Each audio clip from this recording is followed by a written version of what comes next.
This episode of the Local Hustlers podcast is brought to you by Flamingo Pools, your go-to maintenance and repair company in the East Valley. Stop wasting your valuable time trying to take care of your pool, and let the professionals at Flamingo Pools take care of it for you. Visit azflamingopools.com for a free quote today. You're listening to the Local Hustlers Podcast, East Valley Locals. Get connected with small businesses near you and dive deep into their stories, mindset, and motives. Entrepreneurs everywhere. Get ready to be inspired by business owners, entrepreneurs, and hustlers that you can relate to and learn from. And now, your hosts, Dallin Huso and Ridge Waldberg. Hello, everybody, and welcome to another episode of the Local Hustlers Podcast. Ridge and I are super excited to be here with Michael Klinkner of Evolve Counseling and Dad's Barbershop. There we go. How's it going, Michael? Good. How are you? Good. Why don't you kind of explain the whole barbershop thing before people think you're a barber / counselor? Yeah, no, so, I've got two daughters. One's in 7th grade, the other one's in 5th grade. And the 7th grader doesn't really let me do it anymore. But my 5th grader, once a week, we scroll through Instagram or like any number of like YouTube channels. She picks like the hairstyle for the week, and like I do some like not so legit braids, and then it's Dad's Barbershop is what we call it. That's cool. Makes things fun. Yeah, I mean it's just good dad-daughter time. Yeah. I was gonna say, if you ever got really good at it, you kind of do people's hair while you're doing Oh some my gosh. counseling. Yeah, they frown on that, but yeah. Most likely.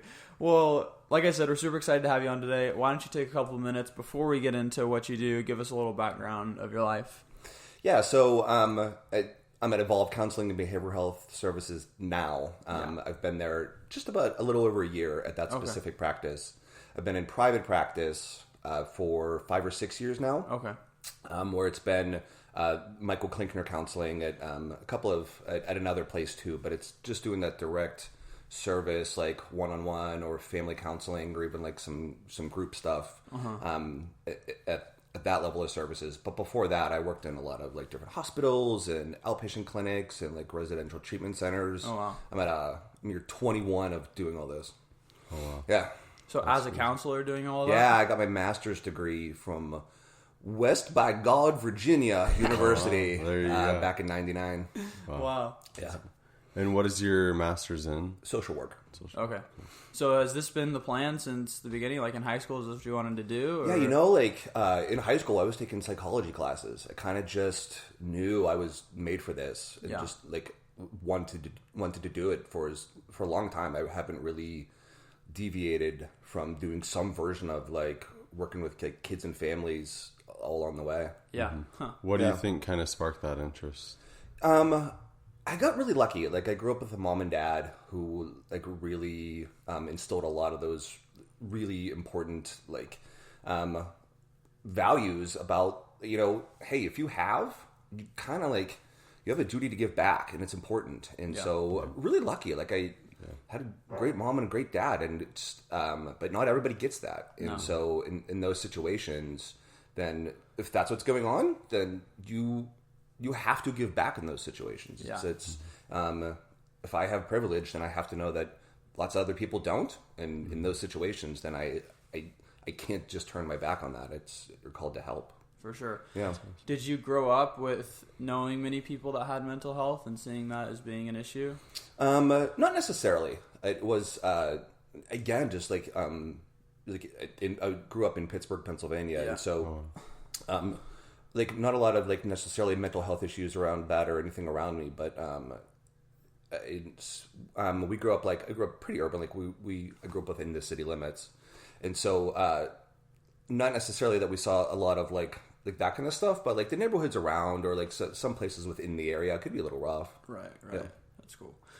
So you went to school for this. Is there any like the process of becoming a counselor? Is there any license you need to get, or is it just strictly going to school and getting? Yeah. So once you get your master's degree for social work, the way it works is you have to take and pass this test, and then you have to do a whole lot of hours of direct practice and like getting supervised by someone that has their licensure. Right. And then so you take a test. You have to do 2 years under supervision, and then you have to take and pass another test.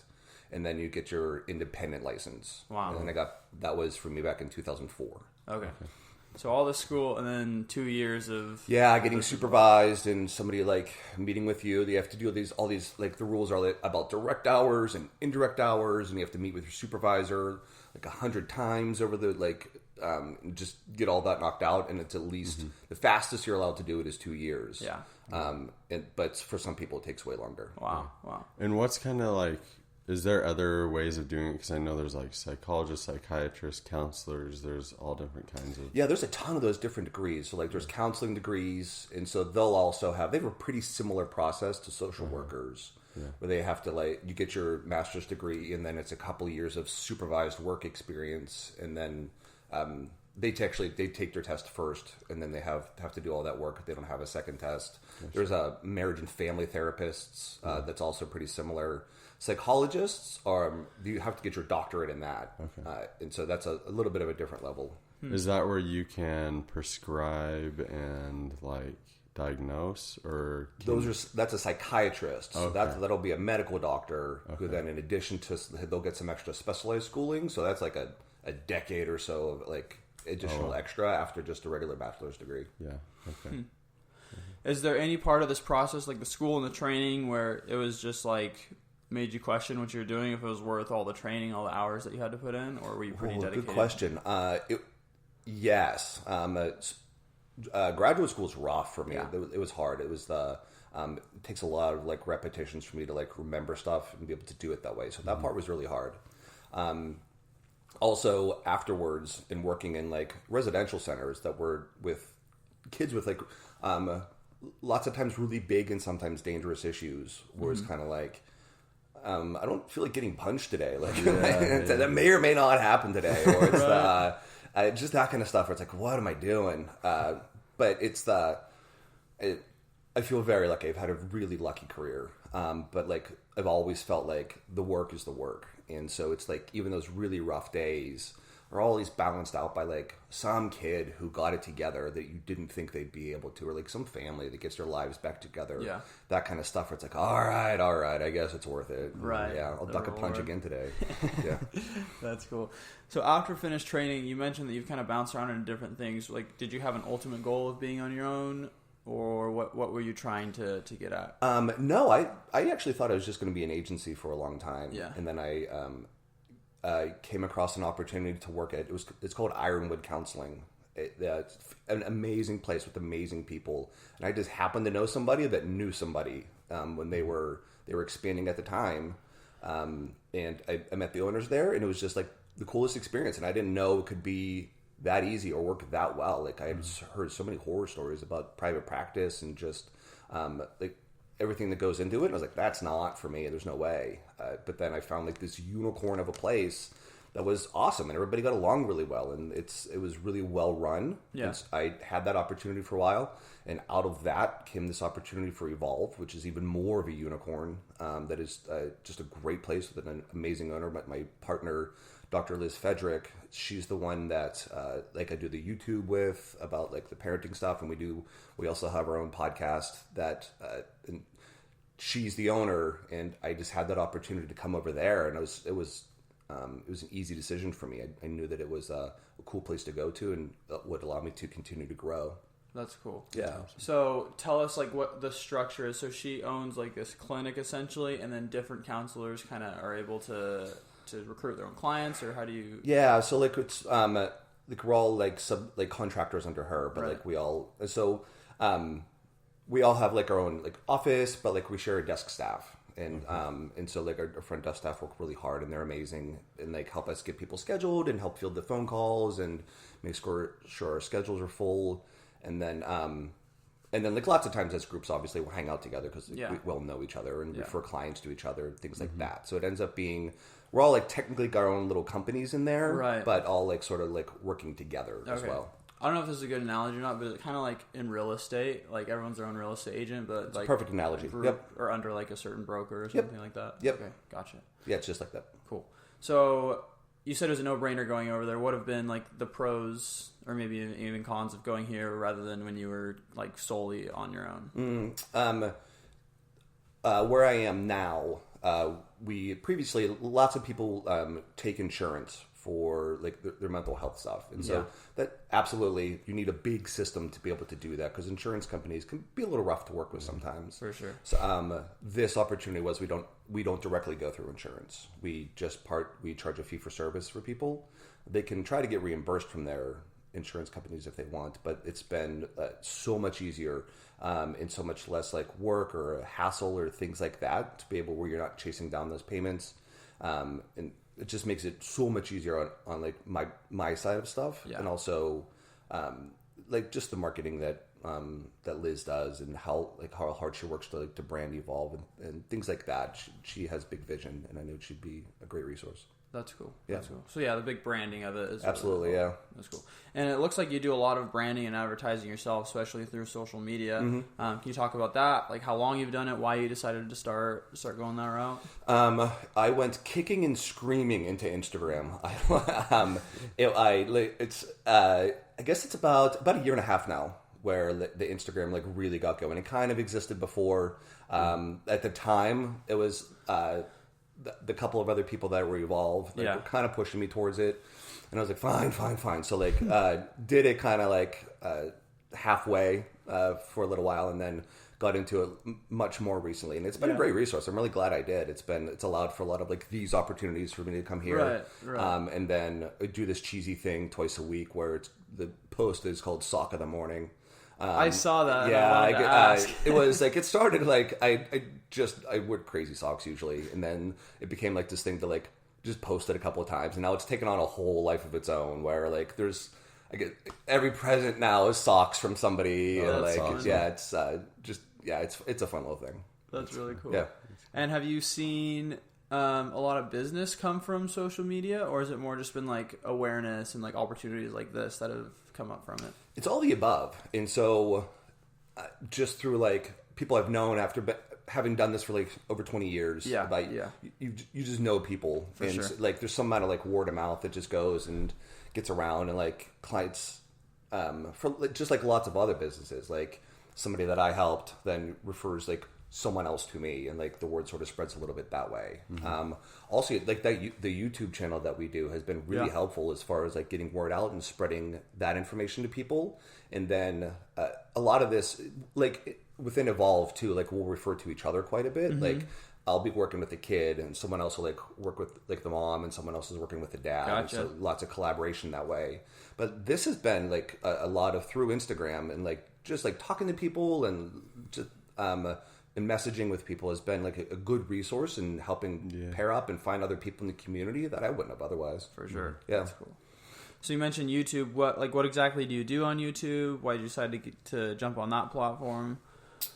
So there's really good information that needs to get out. Yeah. And so the YouTube sort of has like a dual vision to it. One is we'll put out information like, hey, here's the best way to connect with your kids. Like, here's like these top, like we say these sort of things to like parent after parent after parent. Yeah. And so now I can just like direct you to, hey, go to the Evolve Counseling and Behavioral Health Services, or like, oh, listen, I'm going to email you the link.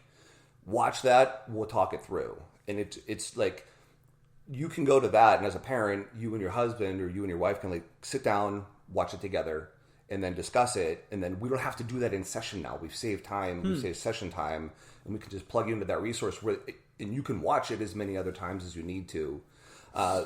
The other way is to get like just good information out there, especially like in the midst of COVID, about like mental health stuff is getting rough for people. And so like helping to provide good resources to people, and getting that information out in a reasonable way. There's kind of a gap there where Liz and I thought it would be really helpful to fill that in, and to get good information out to people in that form, in the YouTube forums, seems to be the best way. Yeah. So that was going to be my follow-up question: is what has COVID kind of done to mental health? Like, what are you seeing with everything going on? Everything's spiking. And so when no matter how you look at the numbers, or like whenever they can find something to compare to, like versus this time last year, everything is up, and everything is up a lot. And so it's everything from like the number of heroin overdoses is crazy. That's a whole lot. The number of like anxiety disorders and depression among adults or young adults or kids or teens or parents, all of that, it's all up. Domestic violence is up. Domestic violence reports is up. Suicide attempts is up. All of it. And do you see that in talking with other counselors or even in your own practice? All of it. Yeah. And so it's as they're figuring out ways to like parcel out that information, like you'll get it from like the big resources. Right. And then that's definitely my own experience. We do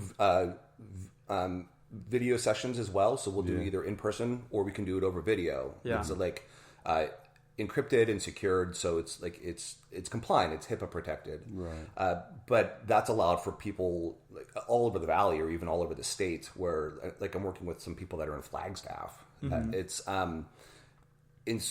in a lot. That's all because of COVID, where it's that the way less face to face.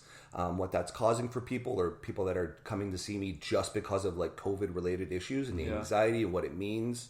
And I'll see it all the time where people are talking about like they're having whatever problems they're having anyway. Yeah. But because everyone's home all the time now, everything just gets magnified. So there's that. And then they'll talk about and like they kind of just wave their hand and sort of like throw in the air about like that and the this. Yeah. Which is kind of like, it's almost like this feeling that like COVID's just kind of around and floating in there around you all the time. Yeah. You just can't escape it. Yeah. It just weighs people down. Yeah, it really does. Like the whole like quarantine thing, or if you get sick, you have to be in your house for so long, and it's depressing, and it takes a toll on your mind, and I mean obviously your body too, but your mind really suffers from it. So. Yeah, it's there's the World Health Organization and I think even the CDC here in America both recently had statements about the mental health issues from what kids are experiencing from not going back to school, and just how profound and what a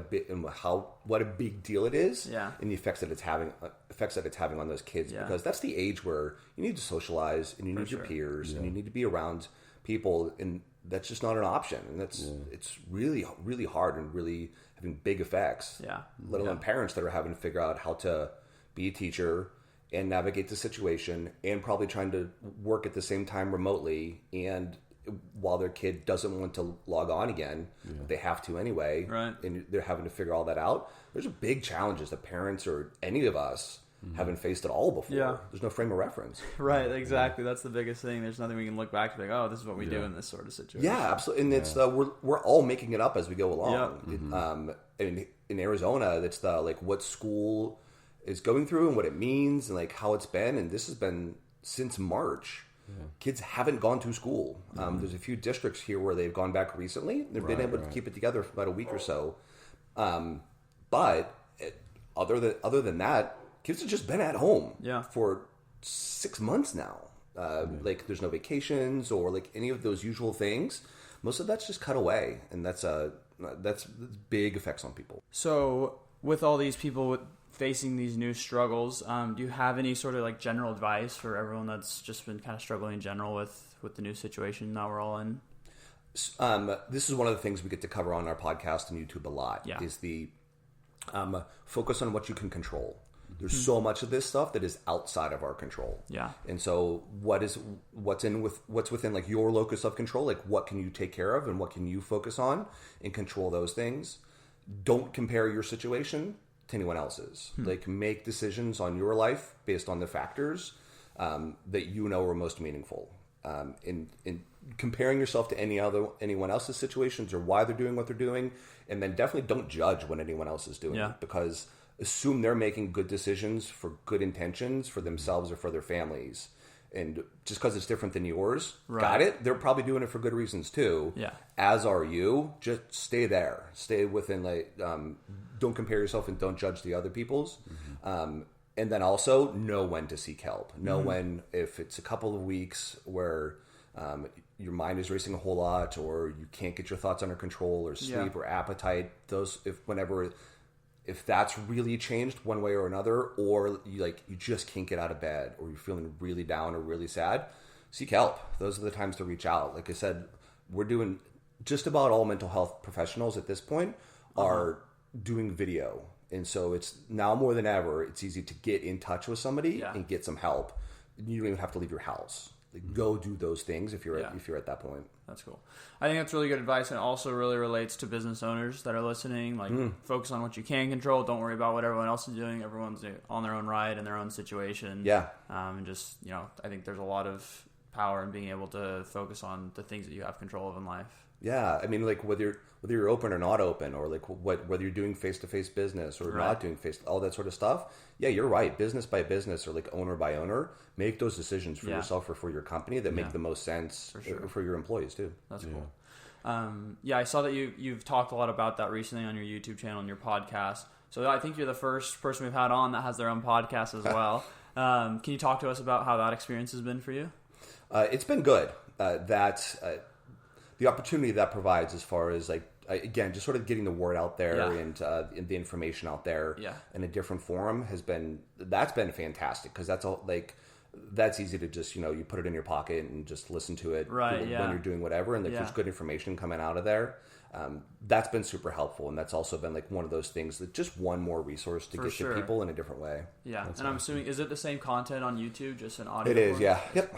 Yeah. And so it makes it super easy. You just put it on different platforms for different people to see, and it's same content, just in a different form. Yeah. And a lot of those too will link like resources where like it's a download of like, if we're talking about like how to work yourself through like anxiety thoughts, or if like, hey, some parenting tips or advice, like that sort of stuff, we'll give you some resources about that. Like, here's a worksheet you can use to go through it, or here's a website that breaks this down differently, or like, here's the book to read about that stuff. It's a good follow-up. So if you want to dig even deeper into those things, you can. That's cool. So you've got Facebook, Instagram, YouTube, podcasts. What do you feel like has been the most beneficial platform for you to raise awareness, get more clients? It's hard because it's so different for each one. Yeah. And so Facebook is tending to hit like a different like generation and different like group of people. Right. And so like I'm a Gen Xer. We're a little bit more Facebooky and like definitely some like and Instagram too. Like the younger generation, like from millennials or Gen Yers, they tend to be much more Instagram. So like that content for them and how it gets presented is usually a little bit different, or like what they're looking for out of it. Plus, like Instagram is so just visual based versus Facebook isn't necessarily. And so you have to present it different ways.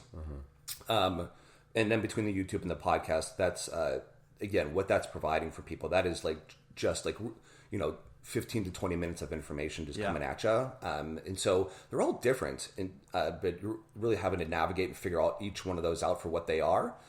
It's a fun challenge, but it's definitely a challenge.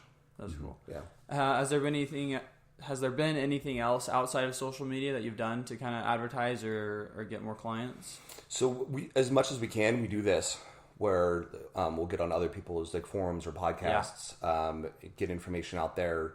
We're not doing it as much right now, but we've done a lot of like speaking engagements at like high schools or trainings or that sort of thing. We'll get information to parents or people out that way too. That stuff obviously has gone away for right now. We're working on though getting digital versions of that and like doing like either Zoom trainings or things like that for people. That's sort of like the next wave of stuff that's coming up, because other stuff has gone away. Everyone's been kind of waiting a little bit to see like, is this going to come back? Is it not going to come back? Okay, yeah, clearly none of it's coming back for 2020. Right. Now what do we do? So we're in the midst of figuring that out too. Yeah. That's cool. I had this thought right before you came in, and I don't even know if it's a question or not, but I'm just going to say it and just let me know if you have thoughts on it. But like, so as a business owner, you're trying to get clients. It's a good thing to get more clients, but like in your position, getting a client means that someone is struggling. So like, what's the relationship with like, oh yeah, I've got more people coming in, but like with COVID, like you've got more people coming in, makes you busier, but at the same time, that means that more people are struggling. It's a valid point. Ideally, you'd work yourself out of a job. Right, like if everything goes really well, I got nothing to do. Exactly. That's fine. I'll figure something. It's all right. I like doing landscaping. I'll be all right. That's a really good point, because if business is booming, that means things are rough. Yeah. And so it's we got lots of referrals and lots of clients.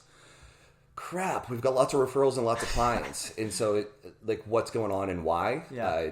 Lots of times, because it'll be like as school has started back up, and it's like parents calling and parents calling and parents calling, or it's like, oh yeah, school's back, which means people are struggling and can't get it figured out, and their kids won't log on, or there's defiance that's showing up they haven't seen in a while.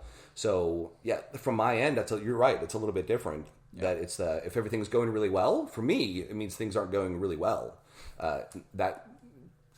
That's for real. Yeah. Yeah, because it's such like a double-edged sword. It's like, well, like you need work, but you also want people to be better. So, the good thing is, I'll never run out of work. Yeah.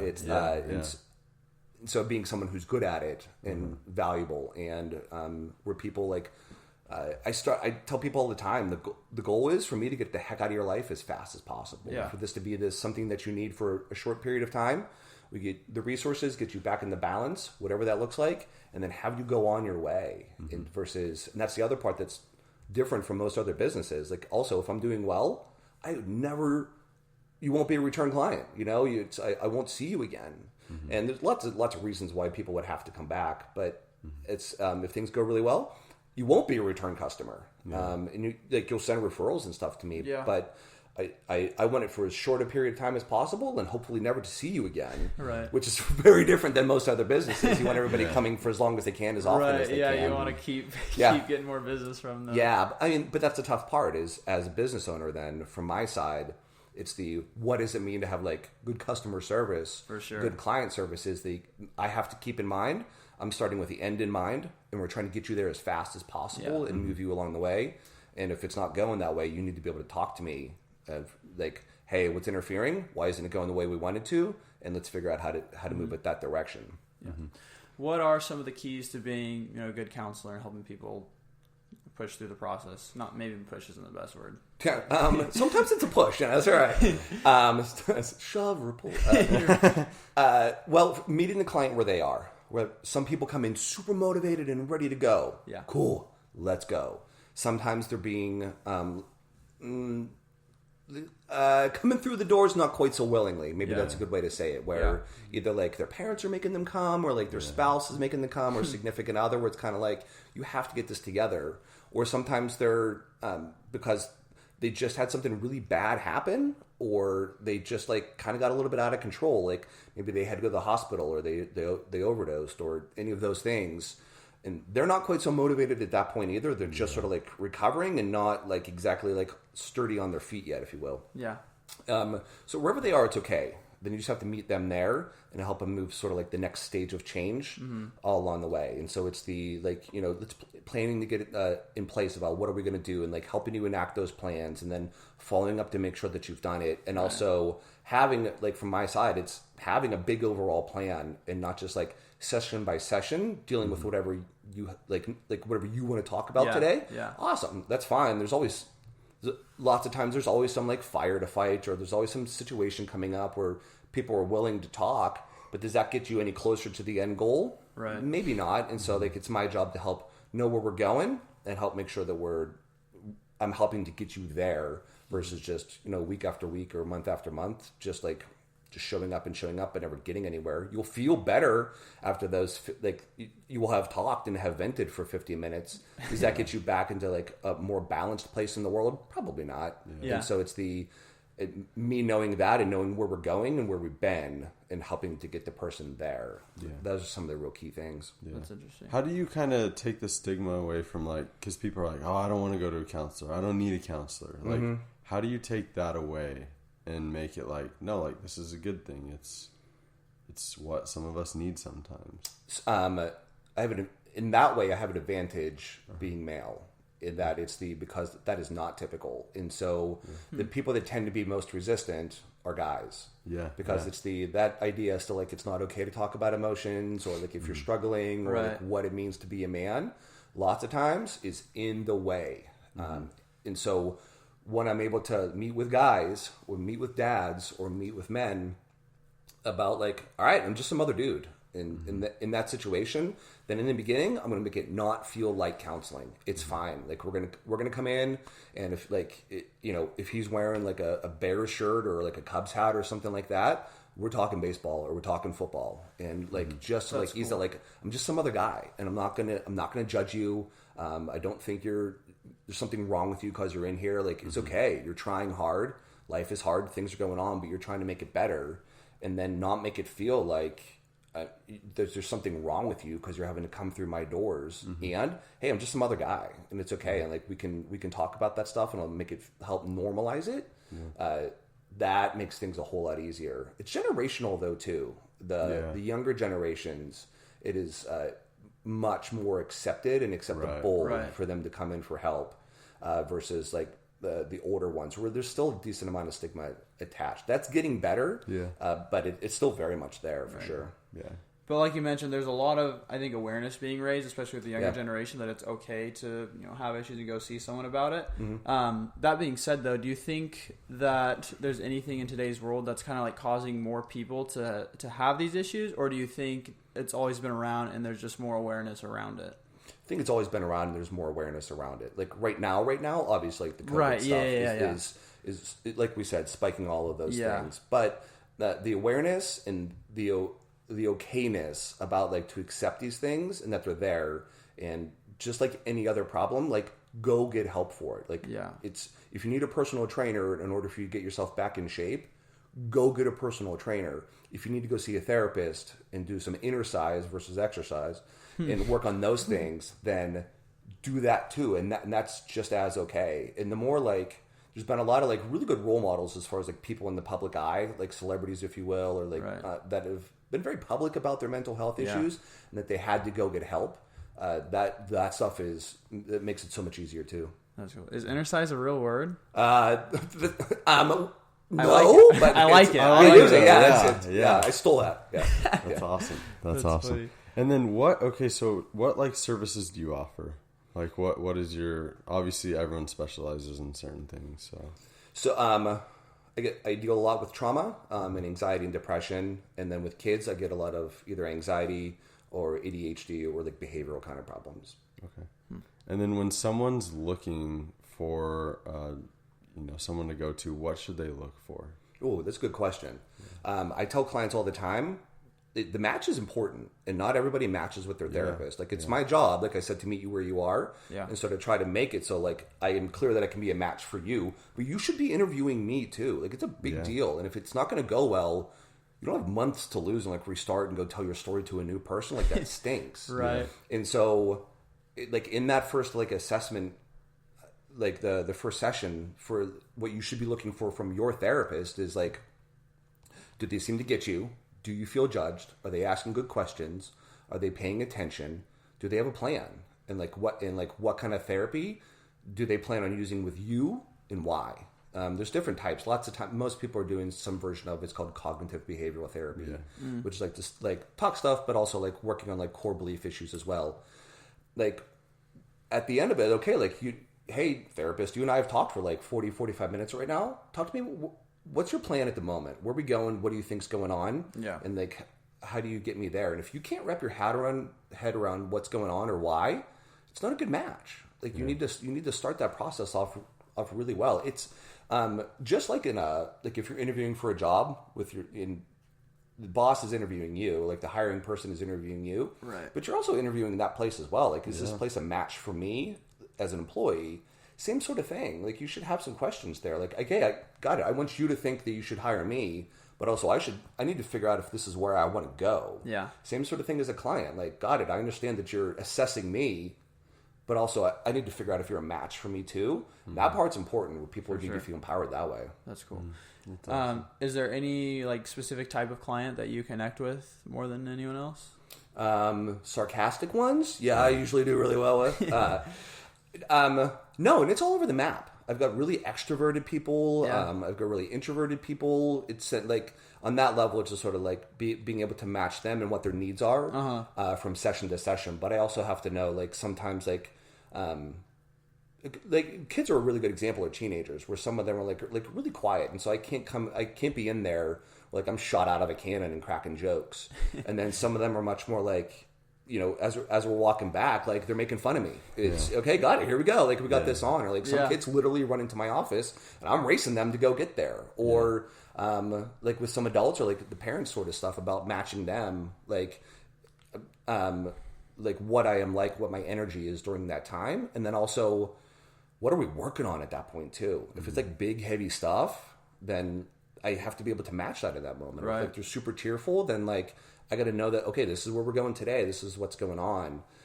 Or, you know, hey, sometimes people just need to keep it light, and that's okay. Like, we're doing work, but it won't feel like work that day. Yeah. Do you spend more time cleaning your pool than you spend swimming in it? Then call Flamingo Pools today. Flamingo Pools is your go-to swimming pool maintenance and repair company in the East Valley. Whether it's weekly maintenance, repairs, green to cleans, or one-time cleanings, Flamingo Pools will take care of you. Honest, reliable, and innovative. Just a few of the many good things Flamingo Pools customers have to say about them. Ask them about their mineral treatment, which will keep your chemical levels down, allowing you to have a healthier bathing experience. At Flamingo Pools, they know that your pool was made to be enjoyed, so let them handle the rest. Check them out at azflamingopools.com or give them a call at 480-422-6013. Mention this podcast and you'll get your first month of maintenance completely free. That's azflamingopools.com and 480-422-6013. With the importance of speaking versus listening, is one more important than the other, or does it just kind of depend on the day or the situation or the person that you're with at the moment? Yeah, if the less I talk, probably the better it's going. And so like that, the ability to listen and sort of like help people process or like give a prompting question to allow them to like figure that stuff out for themselves versus me. Because if I'm giving advice, that's not a good session. I don't know your life. You're not coming to me to figure that stuff out. Gotcha. Like, I don't go to the internet for that. But it's the like, I'm gonna help you think through what's going on, help it match it up with your values. Where do you want to be going versus where we've been? Like, what's interfering? Those things along the way. I want you to have to figure that out versus me telling you how to figure those things out. And so it is much more listening than talking, for sure. Yeah, that's so you can ask those good questions to make sure that it's going in the way that it needs to for them to figure out. Yeah, that's my rule most of the time. Is that and sometimes it's like even like super cheesy like counseling questions like, hey, tell me some more about that, or like, hold on, what do you mean by that? And just letting them sort of figure that stuff out. But it's also like the hold on, wait, knowing what I know about like your significant other, wait, how does that apply to what you're feeling right now? Yeah. And like helping them piece together things they may not have thought about it. I mean, we're all in our own lives, so it's hard to like think about your own situation and help process it that way. So that's my role about the hold on, wait, the way you just described them is also the way that you described your dad growing up. Do you think those two things go together somehow? Oh yeah, I never thought about that. That kind of thing. Wow. How do you know the difference between like, because everyone with certain situations in life can be sad or experience stress. How do you know the difference between, you know, I'm just sad right now, or versus like, oh, I have depression, or I'm really struggling with anxiety? And like knowing someone needs to see a counselor. Yeah, how much is it interfering in your life? Right. And for how long has it gone on for? And so we're all going to have times of sadness or of transition or, you know, with big things going on, so much change and so much out of our control right now. Yeah. Lots of us are experiencing like sadness or worry. Oh, yeah. Well, yeah, of course you should. But it's the like whenever, so depression is going to be whenever you can't do the things you used to be able to do. None of them feel good anymore. You've lost motivation to do most things. Like depression is always kind of like in your head, kind of telling you like, probably just go to sleep right now. Things would be better if we just went to sleep. Where like, and you just can't ever get out of that. And like, you start losing major important, like you lose contact with people, you lose like your job, like all those sort of things, and nothing feels good anymore versus the like, I'm still getting up and going. It just stinks and I don't like it as much. Got it. That might be a big deal, and we can help work through those emotions. But also, it's a transition period of time in your life. To answer your question, it has most to do with like how much is your general life getting interfered with based on those emotions and those moods and those behaviors. Yeah. How do you tell someone or suggest to someone that they need to go see someone? Like, because I know that can be like either really rude or insensitive or so many other things. Yeah, you should go see someone right now. Yeah, no, like literally. Hold on, let's do a session. All right. Move the mics. Yeah, we have the mics on. Let's just do this right now. Yeah, but like, how do you tell someone that? Like, especially if you're not like married to them or they're not like super close family. I don't know. Yeah, that's based on relationship. Yeah. And so like how do I tell them? Like everybody who knows me knows I'm a social worker. So like in those situations, like they're asking me like, do you think I need to go see someone anyway? But like, how does the average person do it? Right. How does the average person do it? That's all based on relationship. And so like, it depends how close, like, and so like how does guy friends say to guy friends, something like that? Where it's kind of like, with me and my friends, it'd be kind of like, dude, you got to go see somebody. Like, it's been rough lately, and and we could say that to each other. But if it's like some other family member that you're kind of close with or not close with, that's so hard. That's so like person by person and family by family. Like, how do you get that message to them? Where it's kind of like, yo, it's just some stuff going on, and you're different, and like you're kind of pushing everyone away. That's really hard. I mean, ultimately, it's always going to be like the out of caring, I'm telling you this, because I want you to get back to who you've been in the past, and I'm worried I'm losing that person, and it seems like you can't piece this together on your own. Like it's the ghost, like pairing up with somebody and figuring that out maybe for a little bit, but it's super hard. And if you don't have enough of a relationship where you can say that to somebody, then you probably shouldn't. Someone else closer maybe should, and you can talk to like that closer person maybe to get the information to them. But it's hard and tricky. So assuming that, Michael, that you're a regular person, you experience stress like the rest of us, how do you handle not only the stress of like running your own business, but that on top of, you know, dealing with these clients and making sure that you're, you know, helping them in all their situations? I've got good resources of people that I will absolutely talk to. And so like they're the people that like my inner circle that I will talk through stressful situations with. I also, like when needed, I will go see my own therapist and make sure to help process that stuff. It's tough right now with gyms closed, but also like I'll get in there and exercise and help like burn off energy that way and make sure that I have my own like good self-care in place to help deal with that. Because if not, then you end up carrying a big burden, and you know, I'm not afraid to be a jerk sometimes where like I've got too much stress and too much stuff going on where it'll come out on the people that I love. And so you got just like with everyone else, you got to stay on top of those things. Because if not, at the end of the day, you're just kind of like your head's spinning because of how much you've dealt with. You got to make sure you're taking care of yourself. Burnout's for real. And I know I have to stay on top of it. What are some other ways besides counseling and therapy to kind of stay on top of mental health and like just having a good outlook on life? Just those real basic things. And so like making sure that you're taking care of your body, making sure like what food you're putting in, hydrate, like, you know, staying hydrated, that sort of stuff, making sure you're taking care of those things. Like your food and like just those real basics will very much affect your mental health. Also that you have your group of people that you're talking to, that you're just not stuffing emotions away, and good self-awareness, like noticing like what's going on for you, how you're feeling these days, what's your behavior been like, are you doing the things that you are wanting to do, like you accomplishing like the goals and tasks you want to, and if not, then what's up? And if you don't have goals, like, okay, got it, what's going on there? We should all be moving forward towards something. And if not, then let's get those things in place. And there's a lot of really good like resources and websites and things like that. Or, you know, hey, our YouTube and podcast is a lot of that stuff too. So that's a good place to just like listen to and help put that stuff in place for you. Obviously everyone goes through struggles, but as a business owner, there's a lot of like loneliness and stress that comes with that. Do you see a lot of business owners coming in that are struggling with certain aspects of mental health? For sure, for right now, because it's the like, because so many businesses have ended up struggling. What it's been like to have to work. So even if your business is still going, you may or may not just be working from home.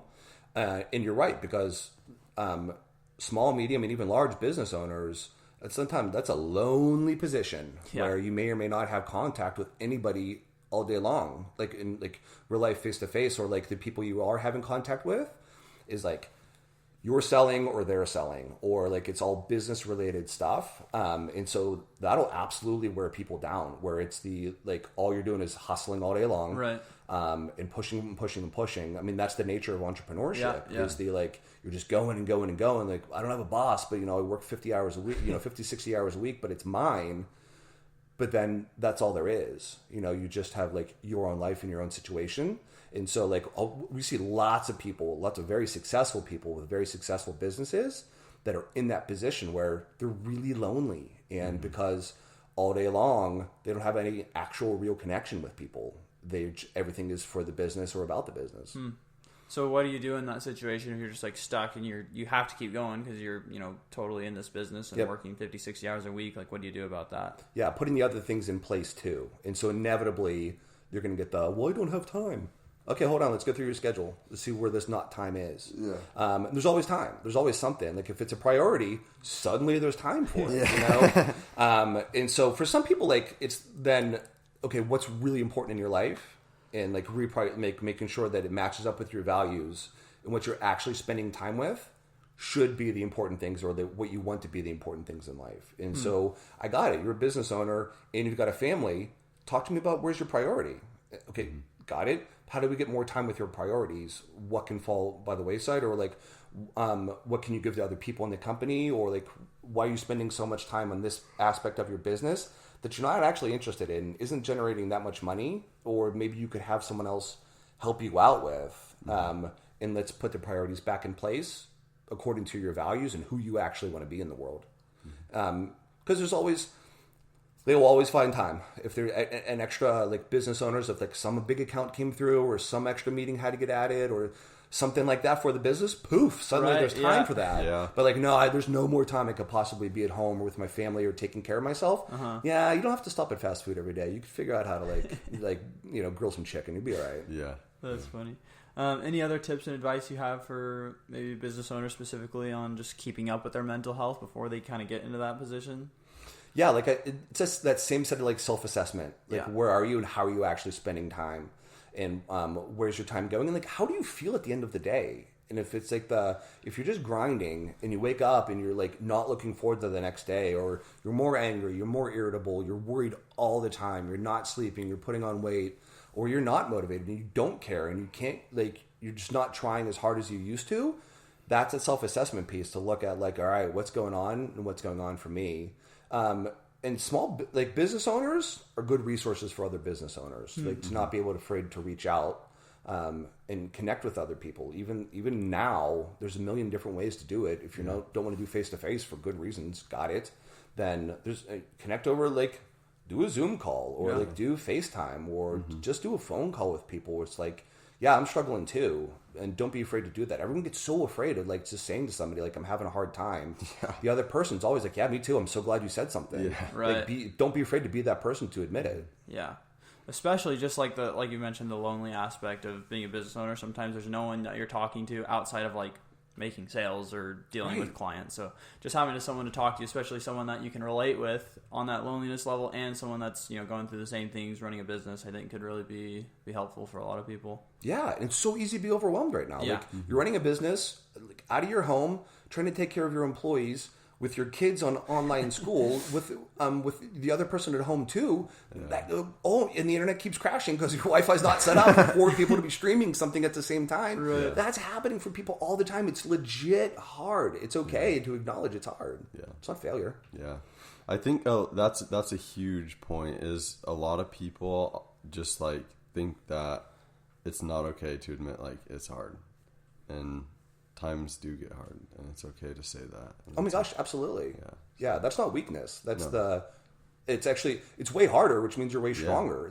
We can all pretend everything's okay. Yeah. No one gets any better because of that, and that's actually like, okay, great job being able to pretend like you're okay. Yeah. Awesome. Yeah. Now what? Yeah, I love when people say to me like, I'm fine, it's okay. Like, I'll be okay. We'll all be okay. We've made it this far in our life. Like, Of course we're going to be okay. But it's okay to admit right now that you're not having the best of times. Like, it's okay to admit you're a little sad. It's okay to admit these things, because like that takes humility, and that'll help you realize like, okay, I may need help, or I may need to change some things. So. Oh my gosh, absolutely. And like, as a business owner, if you have employees or people under you, then you're setting the tone for them. It's okay to not be okay. Yeah. Right. That's a big deal, and it's our right to struggle, and we'll get through it together. Or like within your family, or like with even just your friends or other people. Like, it's okay to not be okay. It's okay to struggle and to work through the struggling together. Everyone is struggling right now. All of us. These are hard times, and no one has judgment right now. No one's like, hey, what's your problem? Other than to global pandemic and an election year with major racial tensions. Like, what's your problem right now? Right. Everyone's like, oh yeah, it's hard. Yeah. Well, that's the thing, especially right now. Like, everyone is going through something harder than the normal life. So no one's judging you for struggling right now. No, absolutely, yeah, for sure. So it's the best time to kind of take a look at yourself and see if there's anything that you're going through that you need to work on. Yep. All that being said, what is your ultimate goal? Because you were kind of on your own. Now you're with someone else, and it seems like you're really thriving there. Is this where you want to be, or do you have future goals to do something else moving forward? Eventually take over the world.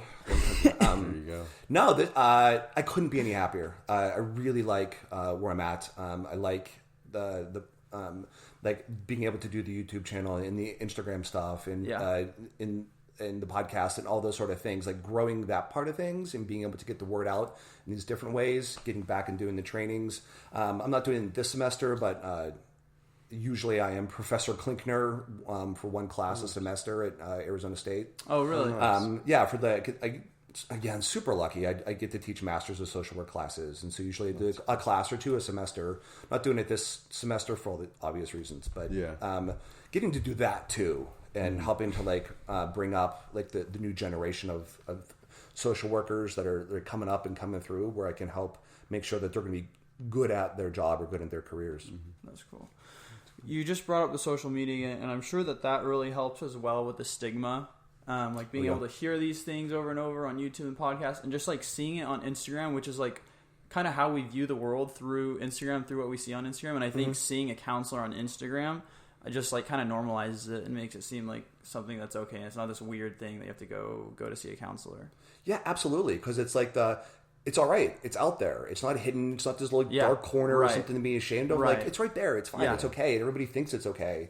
And you can look at it, whether it's either a cheesy picture of my socks or, or some inspirational words or a link to a resource or something like that, where it's just it's all right. It's right here in front. Here's the social media about it that is as public as it possibly can be. That's cool. Yeah. Okay, Michael, is there anything that we missed, anything that we didn't ask about that's important in terms of either the business side of running this or just important tips or advice for people dealing with their mental health before we kind of close up here? No, I think we covered all the really important parts about how to know when things are off, that it's okay for things to not be okay, when to go seek resources and what some of those good resources are. Yeah. That's cool. Yeah, well, we've definitely learned a lot, not only on the business side of things, but just a lot about mental health. Maybe some of them were personal questions. It's the only reason for we the had podcast, you on. right? But it's I have this going on. What should I ask him? Free session. Yeah. No. Before we close up, though, we got a fun little game we're going to play with you. Do it. So how it's going to work is we've got 60 seconds on the clock, and we're just going to ask you some rapid-fire questions, things about your life, your preferences, and we'll see how many you can answer in the 60 seconds. Okay, got it. I'm not competitive at all, so what's the high score? 13. Okay. 13, yeah.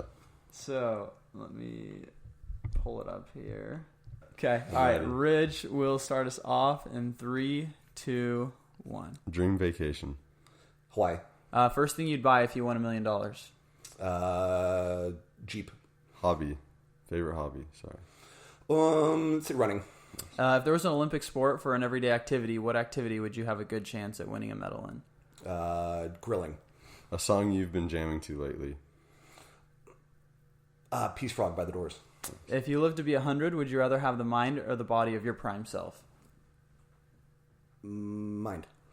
Favorite holiday. Christmas. Favorite ice cream flavor? Rainbow sherbet. Favorite fictional character. Harry Potter. Favorite smell? Oh my gosh. Gasoline. What's your nickname? Mike. Pet peeve? Driving slow in the left lane. If you could eat one food for the rest of your life, what would it be? Red Swedish fish. Nice. And our time just went off. Wow. I'm exhausted. Here we go. We're trying to work on a leaderboard, getting that out so people can see. But we've got a couple that's tied there, so we're waiting for someone to beat Put it on the outside of the studio so we really know when you're coming in exactly where people you're have getting the yourself hour into. to kind of prepare for it. That's funny. Okay, Michael, once again, thank you so much for coming on today. Thank you guys. Thank you. We've really enjoyed. This has been a really special episode, and I think everyone needs to listen to this. Not only business owners, but anyone in general. There's a lot of good advice in here for just everything we're going through, especially in the current world, the current situations, but for business owners specifically, how to deal with just the everyday stress of running a business, and just staying up on your mental health is super important. So thanks for kind of bringing some awareness to that and for helping so many people with that. Happily. Appreciate Thank you guys. Okay. Could you let us know like where we could find you? Let the listeners know, social media, just in person. Yeah, so the social media on Instagram and Facebook is Michael Klinkner Counseling. The YouTube and the podcast are under Evolve Counseling and Behavioral Health Services. And the website is www.evolvecounselingaz.com. Awesome. Cool. Okay. Awesome. Have it. We'll catch y'all next week. All right. Yeah. We'll see Thank you. you.